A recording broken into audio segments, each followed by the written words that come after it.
Buenos días, gente. Saludos, feliz año. Estamos a 31 de diciembre y quería pues pasar a saludarlos y contarles una historia acerca de Cuba y los testigos de Jehová. Bueno,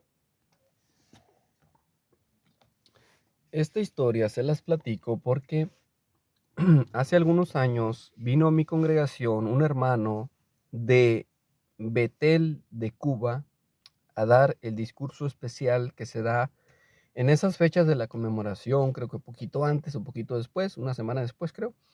Entonces, el hermano que trajeron de Cuba, que trajeron los de mi congregación, los cuales nos pidieron dinero para poder comprarle el boleto y pagar todos los gastos para traer un discursante de afuera, de otra parte, para que discursara en mi congregación. Esto se hacía mucho en mi congregación y de esto les voy a platicar en otro video. Ahora, este hermano que vino de Cuba, de Betel de Cuba, para empezar, muchos se sorprendieron porque pensaban que en Cuba no había Betel. O sea, dijeron, ¿Betel de Cuba? ¿En serio? O sea, no hay Betel en Cuba. Muchos hermanos dijeron que no era cierto.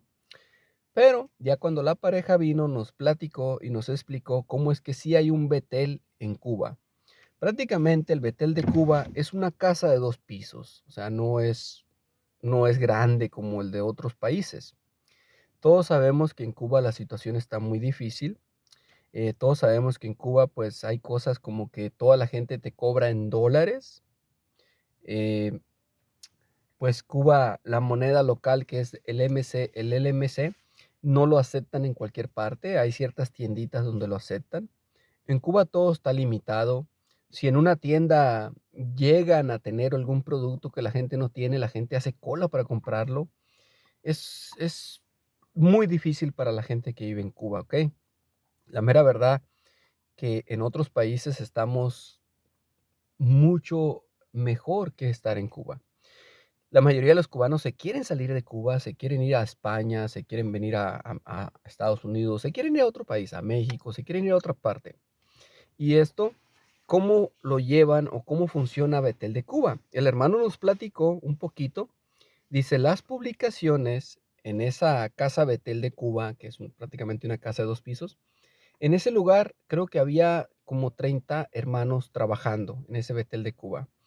Y lo que ellos hacían, aparte de hacer el vida y ministerio, porque el vida y ministerio o el ministerio cristiano que tienen los testigos de Jehová, no es el mismo en todos los países.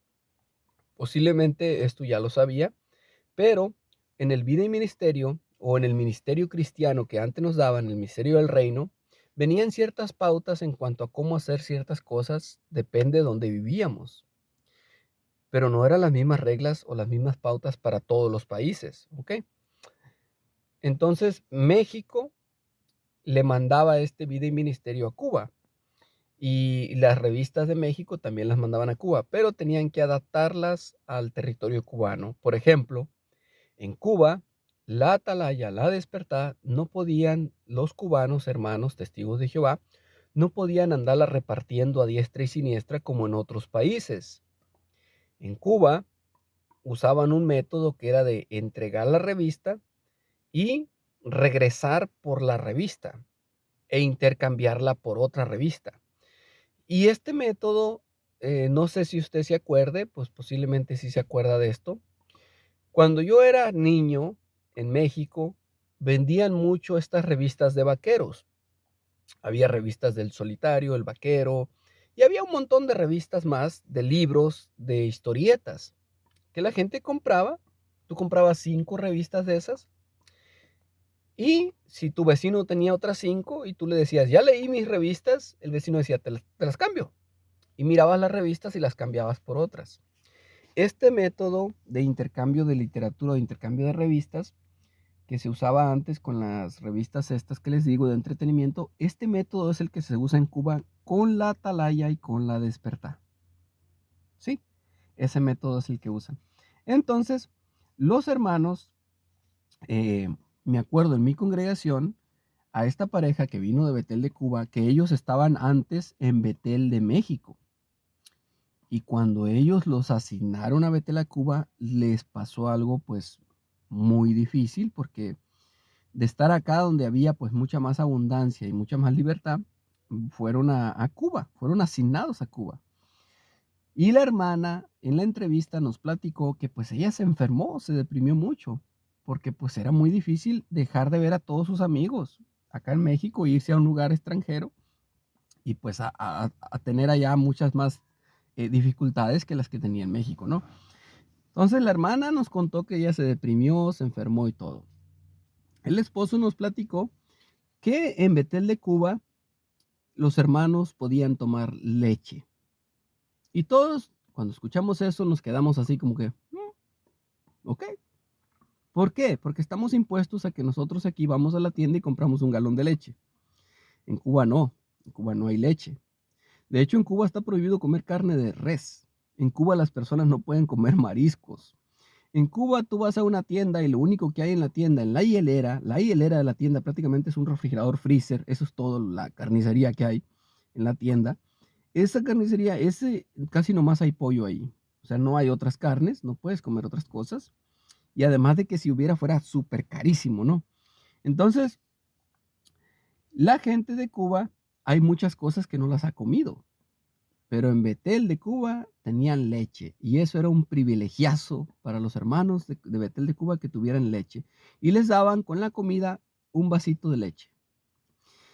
Ahora, tomarse una Coca-Cola en Cuba era un privilegiazo, porque una Coca-Cola te costaba el salario de, no me acuerdo, no quiero exagerarles, pero el hermano nos dijo que una Coca-Cola costaba el salario de 15 días, más o menos, lo cual es muchísimos días de trabajo para comprar una pinche coca. Pero el hermano nos platicó que en Betel de Cuba, a veces los hermanos tomaban coca. Qué privilegiazo de estar en Betel de Cuba, ¿no? Ahora, nos contaba el hermano todo esto después de la asamblea, perdón, después de la reunión, después de darnos el discurso, lo entrevistaron ahí arriba de la plataforma y nos platicó eso arriba de la plataforma. Se pidió atentamente que nadie grabara ese discurso, que nadie grabara esa entrevista. Los hermanos no querían que esto se grabara, ¿no? Que esto se fuera a hacer público. Los hermanos como con cierto miedo, ¿no? Ahora, algo curioso es que la congregación les hizo una comida a estos hermanos, entonces se rentó un salón en un lugar que es de casas privadas, es prácticamente un country club. Se rentó un salón y los hermanos, entre todos, llevaron comida para la fiesta, ¿no? Para el salón ese.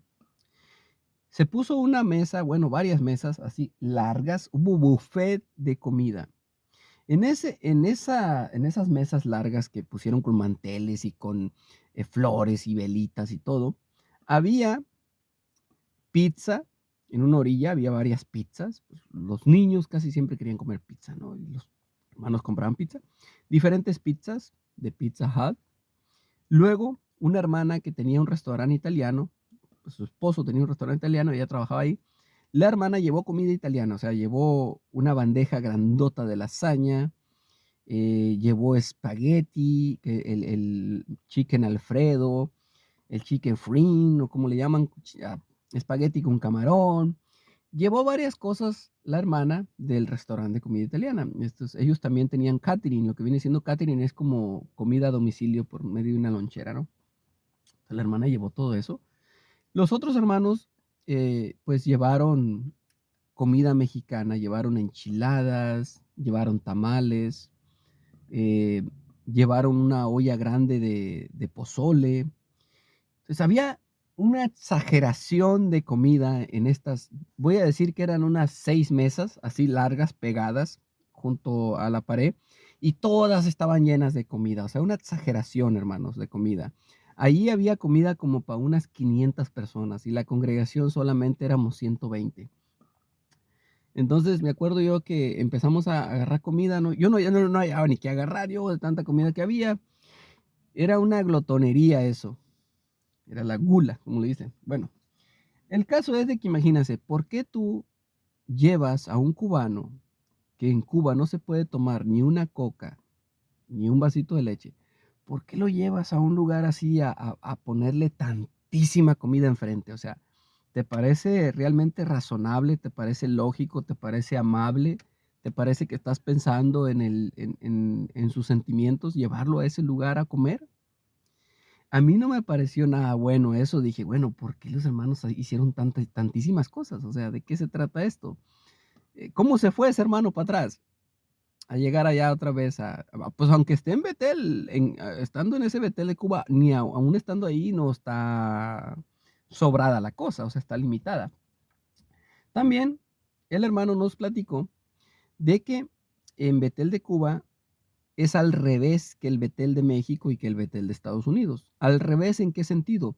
En Betel de Estados Unidos, la mayoría de los betelitas en Estados Unidos tienen familiares que están, pues, en las congregaciones o amigos, y estos amigos y familiares les mandan dinero a los internos de Betel, pues para que tengan para sus gastos, ¿no? Porque son trabajadores voluntarios, no les pagan nada. Entonces, también los visitan y estos hermanos les dan un tour y también les dan dinero, ¿no? Por el tour, les pagan. Y también les llevan, pues, algo de ropa o les llevan algún regalito, ¿no? La gente les lleva regalo a los de Betel, pero en Betel de Cuba es al revés. Los que están en el Betel de Cuba, cuando salen libre una semana o un fin de semana, ellos agarran cosas de Betel y le llevan a su familia afuera, porque la familia afuera está en peor situación que los betelitas. El hermano nos contó esto y nos platicó estas experiencias y nos platicó la situación de Cuba, cosa que nosotros no sabíamos, nos dábamos una idea, ¿no? Pero no sabíamos del todo cómo está todo esto. Muy interesante, quería platicarles estas experiencias, quería contarle esto. No sé si lo sabía, coménteme. Y pues nada, luego les platico más experiencias. Ahora me acordé de esto porque platiqué con un cubano, no me acordé. Y platicamos de un cubano y me acordé de la experiencia de los hermanos de Cuba, ¿no? Entonces quería platicarles estas experiencias. También quería decirle, no en todos los países la Watchtower aplica las mismas reglas. No, eso a mí me quedó muy claro cuando escuché todo lo que pasaba ahí. Luego platicamos de eso en otro video. Suscríbase, denle like y nos vemos por aquí con otro videito. Y feliz año, gente.